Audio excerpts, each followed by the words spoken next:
Dalam nama Bapa dan Putra dan Roh Kudus. Amin.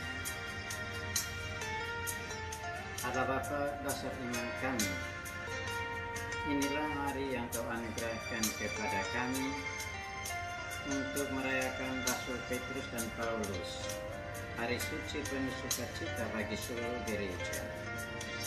Kami mohon semoga umat-Mu senantiasa patuh setia menaati ajaran para rasul dan memiliki semangat kerukunan, sebab mereka lah yang pertama-tama menegakkan gereja.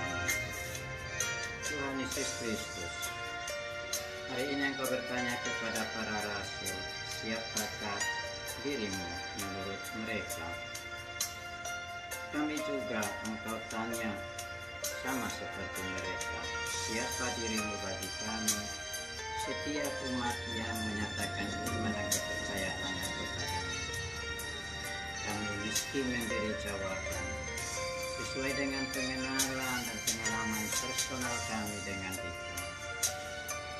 Tumbuhkanlah iman yang pokok seperti Petrus dan Paulus yang telah mengimanimu dalam pengalaman personal mereka dengan Engkau. Sebab Engkaulah yang hidup dan berkuasa kini dan sepanjang masa. Amin. Bapak, Ibu, Saudara-saudari, sahabat Rema Meja Sabda, di hari baru Senin 29 Juni ini, saat kita merayakan hari raya Santo Petrus dan Paulus, kembali saya menyapa kita, salam dalam Kristus. Semoga remah dari sabdanya yang kita peroleh senantiasa menolong kita untuk maju dalam pengalaman personal dan pengenalan pribadi dengan Dia, Sang Guru sejati kita, dalam menapaki kejaran hidup kita ini. Mari kita dengarkan sabdanya. Sekali peristiwa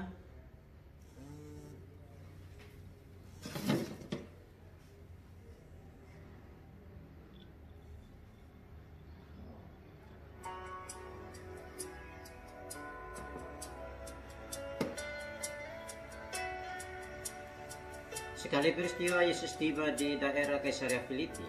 Ia bertanya kepada murid-muridnya, kata orang, siapakah anak manusia itu? Jawab mereka, ada yang mengatakan Yohanes Pembaptis, ada yang mengatakan Elia, ada pula yang mengatakan Yeremia atau salah seorang dari para nabi. Lalu Yesus bertanya kepada mereka, tetapi apa katamu, siapakah aku ini? Maka jawab Simon Petrus, engkau adalah Mesias, anak Allah yang hidup.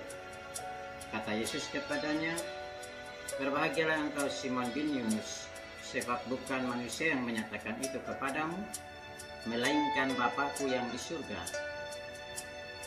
Dan aku pun berkata kepadamu, engkau adalah Petrus, dan di atas batu karang ini aku akan mendirikan jemaatku, dan alam maut tidak akan menguasainya. Kepadamu akan kuberikan kunci kerajaan surga. Apa yang engkau lepaskan di dunia ini akan terlepas di surga. Demikianlah Injil Tuhan. Terpujilah Kristus.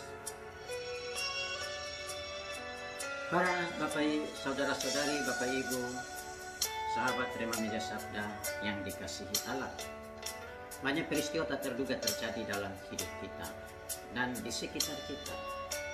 Ada yang melibatkan diri kita, ada juga yang melibatkan orang lain. Berhadapan dengan peristiwa-peristiwa yang menakjubkan, kadang-kadang kita terkejut dan kita bertanya, bagaimana mungkin itu terjadi? Atau bagaimana mungkin itu terjadi atas dirinya, dan bagaimana mungkin ia mengalaminya. Lepas dari peristiwa ini, hari ini kita merayakan raya Santo Petrus dan Paulus, kedua rasul utama dalam kewatan Injil. Petrus menjadi kepala jemaat, Paulus menjadi rasul para bangsa. Petrus mengalami peristiwa dan pengalaman-pengalaman pribadi personal dengan Yesus. Dan satu kisah yang kita dengar dan kita alami bersama pada hari ini adalah ketika ia berada dalam penjara dan malaikat menolongnya melepaskannya. Awalnya ia pikir bahwa ia melihat suatu penglihatan dalam mimpi, tetapi kemudian ia menyadari bahwa itu terjadi secara konkret, bahwa dikeluarkan, dibebaskan dari penjara. Ini adalah pengalaman personal bahwa ia mengalami kebersamaan dengan Allah dalam seluruh hidupnya, dalam suka duka hidupnya. Saya hanya mau menyampaikan satu hal. Ternyata ketika Allah belum menghendaki seseorang mati, situasi sulit apapun, ia akan bebas dari cengkraman kematian. Petrus yang seyogyanya kemudian harus menjadi tontonan ketika ia akan dihukum oleh Herodes. Allah belum mengizinkan peristiwa yang terjadi atasnya. Demikian pula Paulus, seorang yang berangkat dari pengalaman menganiaya dan mengejar para pengikut Kristus. Akhirnya ditangkap Tuhan, dan ia lalu kemudian memberi seluruh dirinya, karya dan baktinya seutuhnya demi pewartaan Injil tentang Kristus yang bangkit dan hidup dari antara orang mati. Dan puncaknya adalah kemartiran karena bersaksi tentang Yesus. Semua ini, keduanya mengalami peristiwa seperti ini karena pengenalan personal akan Kristus yang hidup dalam diri mereka. Mereka melaksanakan semuanya ini karena relasi personal dan pengenalan yang intim, yang mendalam akan Kristus Yesus.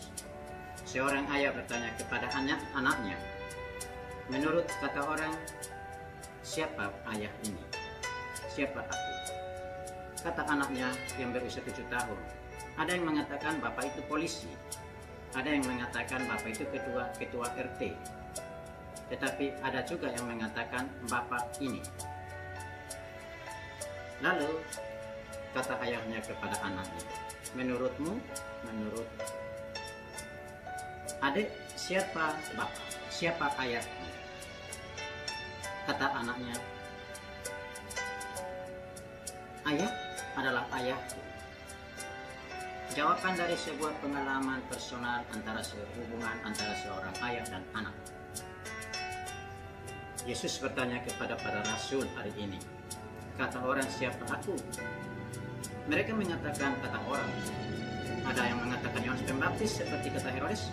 Ada yang mengatakan Elia, seorang nabi besar yang muncul untuk membawa perubahan bagi kemerosotan moral bangsa Israel. Ada yang mengatakan Yeremia, seorang nabi besar pada perjanjian lama yang mewartakan perubahan total, restorasi bagi Israel. Dan ada yang mengatakan dan nabi atau seorang dari para nabi.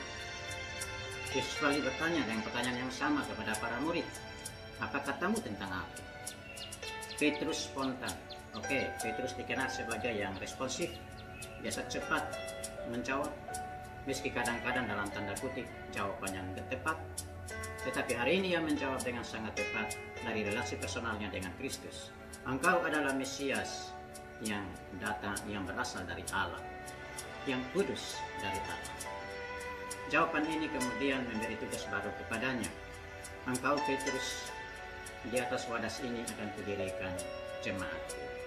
Di atas bahu Petrus, Kristus mendirikan jemaatnya. Gereja, tradisi gereja kemudian menerimanya sebagai paus pertama dalam hierarki yang mengepalai dan mengomandoi perjalanan kekristenan sepanjang sejarah. Baginya diberi kunci kerajaan Allah. Apa yang kau ikat di dunia akan terikat di surga. Apa yang engkau lepaskan di dunia akan terlepas di surga. Kuasa pelepasan atas dosa yang menurut gereja kemudian dimanifestasikan dalam sakramen pengakuan yang diberikan penitensi dan absolusinya oleh para imam, karena karya pewartaan Injil dalam hubungannya yang erat dengan uskup sebagai pengajar iman yang benar. Belajar dari dua tokoh ini, mari kita belajar dan menangkap sesuatu dari perikop Injil hari ini yang bertanya kepada kita, siapa Kristus bagi kita. Kita telah mengimaninya, kita telah menyatakan percaya kepadanya. Sekarang saatnya kita menyatakan siapa dia bagi kita dalam kepemuritan hidup kita setiap waktu. Kita bermenung, Allah menolong kita. Amin.